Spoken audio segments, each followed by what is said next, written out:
Plaintiff Don Miles has been in recovery for 25 years, and he met the defendant in his program. Don claims after the defendant relapsed, she went to prison, and he's suing her today for breach of contract. Defendant Nicole O'Donnell says she was a full-time student and mother, but she lost everything due to her heroin addiction. Nicole claims it was so bad that she started shoplifting to support her habit, but she insists she is now clean and sober. Start with you. I've been in the recovery program for over 25 years. You had an accident or No, recovery. your leg? What happened? AA. Recovery. Yeah. Oh, AA recovery. Yeah. Okay, what did it say that? Don't be ashamed to say it. No. What's your name? Don Miles. All right, Don, you're supposed to say, my name is Don, and I'm in recovery from alcohol. Right? Yes, Isn't that sir. what you do when you go? Not You that don't loud. go Not to that AA, loud. do you? Oh, yes, sir, I do. Do they say that there or not? Yes, but you don't yell it. Yes, you do. Depending on the crowd. Depends on the size of the crowd. I love what they do for people. Honestly, all jokes aside, we're having fun with it, but I think that's one of the most successful means of overcoming alcohol and drugs, and now gambling, is those anonymous programs. So congratulations to you. How long you been in recovery? I've been sober and clean for 25 years. Thank you. Good. How do you all know each other and the nature of your friendship over the years? I met her a couple years ago in programs and got to be friends. I give her rides to different places. Well, when I first come in, it takes people to help you to get through. Yep, Because you get a sponsor, right? Yes, it's a hard program. It's simple, but it's hard. It's we make it simple. Or we make it hard, I mean. You know, it's How so? because it's a simple program you don't use. Making it hard is using. Yes. Got it.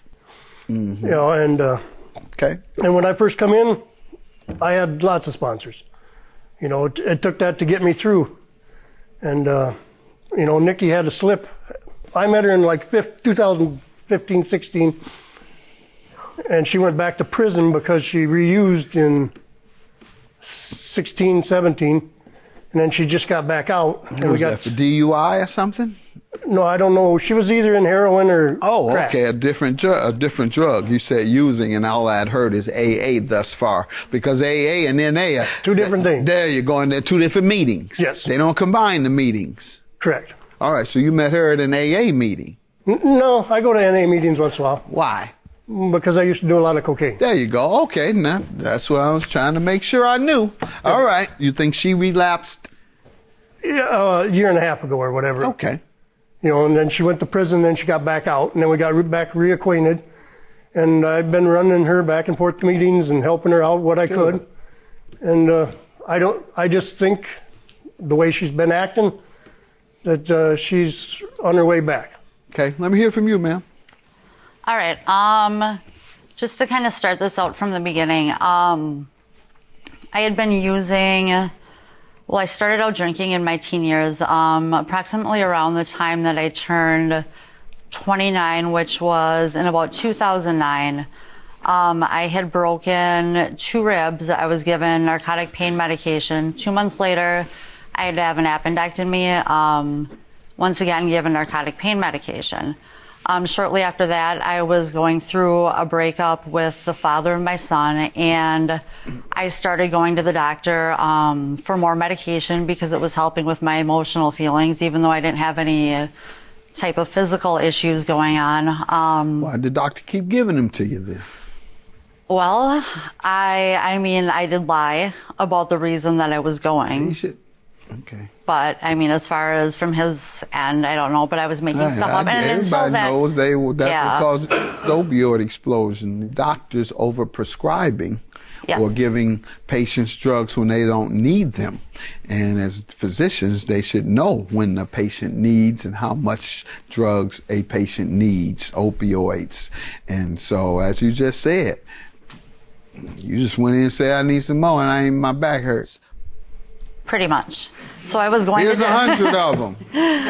when one would catch on, I'd go to a different doctor, and then when that whole situation, when they started catching on, that's where I turned to heroin. What year was that?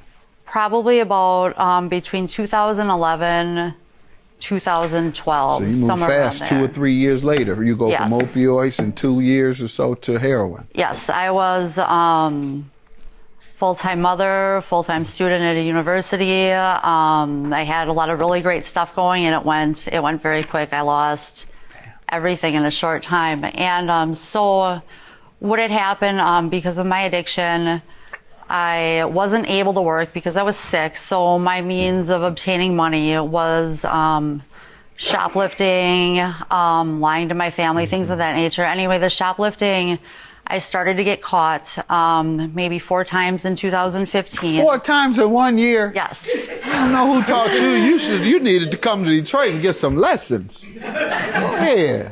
And there were also 3 additional times that I was arrested that year, once for possession, and then bail jumping. So 7 times I was sentenced to jail in 2015. So the charges were racking up, and I was pretty certain that I was going to be going to prison. Was you nodding out while you were stealing?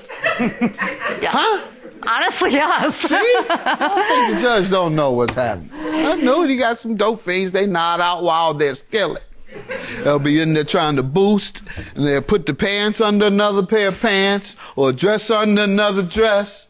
Then they had to take their shoes off. Yeah, go down there, and next thing you know, they still there at their shoes. They just nodded out, arms still there.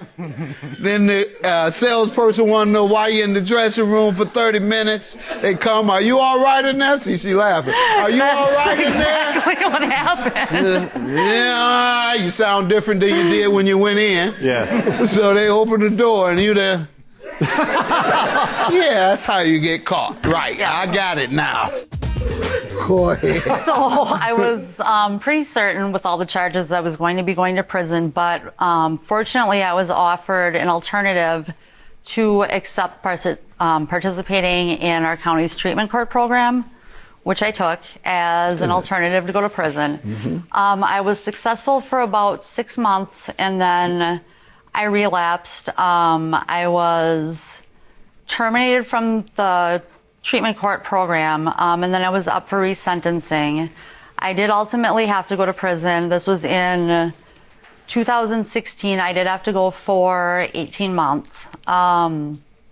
And it was honestly probably one of the They didn't worst. require drug treatment while you were in? It was recommended, but there are timelines, like upon getting staffed, you have to have like a year left of your sentence. And because the amount of time that I had to stay in county jail and then in the assessment and evaluation, by the time I was staffed, I'd only had 11 months left.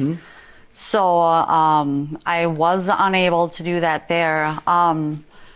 But when I did get out, August 1st of 2017, I did have the tools that I had gained in that 6 months of being in treatment court. And because prison was so horrible, I knew no matter what, I didn't want to go back to that. So the first thing I did when I got out, I did some intensive outpatient treatment. Went on the Vivitrol program. What's that? The medicine?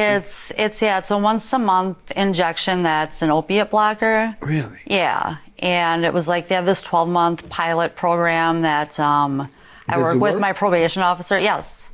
So why isn't everybody on it? My probation officer actually said this has been something that's going on for 5 years.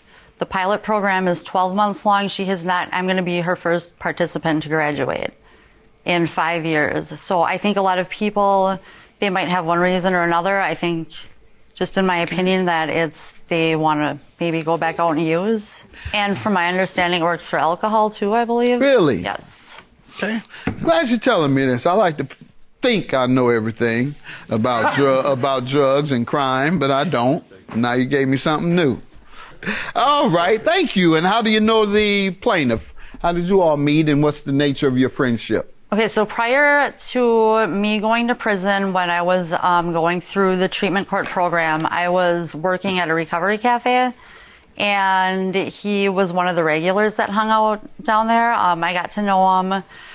Like he said, he has 25 years clean. He had a lot of good advice. So I tried to use my work time just to get to know as much as I could because I'd been... Okay, so he was mentoring you in recovery and giving you rides. That goes along with it, giving you rides to NA. Let me hear from you on the house she owes you, sir, a breach of contract. She got a hold of me when she got out of prison, and she needed some clothes that she couldn't afford. I said, well, I can't afford it, but I got pretty good credit being clean and sober for 25 years, so I got a credit card. And we put it on the credit card, and she was supposed to be making payments. On the card herself? Well, to me, to go back to the card. And has she? Obviously, no, not all of it, but none of it. None of it? And it was when? You have the receipts? When was the first bill? Ma'am, let me hear from you. All right. There were quite a few instances where I would, in the text message, like if to get a hold of him, I would say, hey, I'm struggling with this right now, or I'm struggling like this. Do you think you could help me out with this? And basically his response was, I'll see what I can do. Sure. There was never anything written, any timeline, any agreement. Yes, it was. To credit card company, they give you a timeline, like 30 days. Well, I mean, as far as between him and I. It was you, him, and the credit card company. Yeah, go ahead, ma'am. So, what you're not telling me is that he told you didn't have to pay him. Well, I mean, just how it happened. I would ask him to help me out with certain things, and... No, we're talking about this. He said he gave you a credit card, you used that credit card... No, he never gave me a credit card. He took me shopping and... On his credit card. Put it on his credit card, and you would have paid him the money from the credit card, and you haven't. But there was never agreement to pay him. I just said I needed some clothes, and he said he would take me shopping. I'll see what I can do, and then we'd go shopping. He never asked you for money? No. This is the first time? Correct. So you didn't know why you were coming? You're coming to see the judge. All right. Ma'am? Did he ask? You say he never asked for his money? Not until the very end, which was, I think, around April. What'd you tell him? Actually, I had stopped because what had happened was I had gotten into a new relationship with someone, and he gave me an ultimatum to break up with this person, or he was going to cut me off from helping me with anything. At that point, I had stopped talking to him because I didn't realize it was like that. I looked to him more as like a father figure. That's the only time he's ever asked you for anything. Just that one time he said, money. I need my money. All right, sir. No, I have some text messages here. Come on, ma'am, I hope this doesn't say he asked more than once. Can we run to Walmart for milk and sugar and yogurt too? Just more you owe. Doesn't say more interest you owe, by chance? See that part, interest, no. Whatever I get for groceries, I'll pay you back. Hi again. So I had to pay $340 in parking tickets. Do you think you could help me out with a few things? I'll have a decent check next Friday and can start paying you. This is the second time you told him, man, you'd be paying him. I'm wondering if it would be possible to take out a loan with you, and we could put it in writing. I'd have to have it in by Tuesday. It would be for $600. I know it's a lot, but I promise I'll keep good on paying you every pay period. Crackish ways. If you're really in recovery, first thing you stop is lying and deceiving. All right, have a good day, Justin, for the plaintiff. Thank you,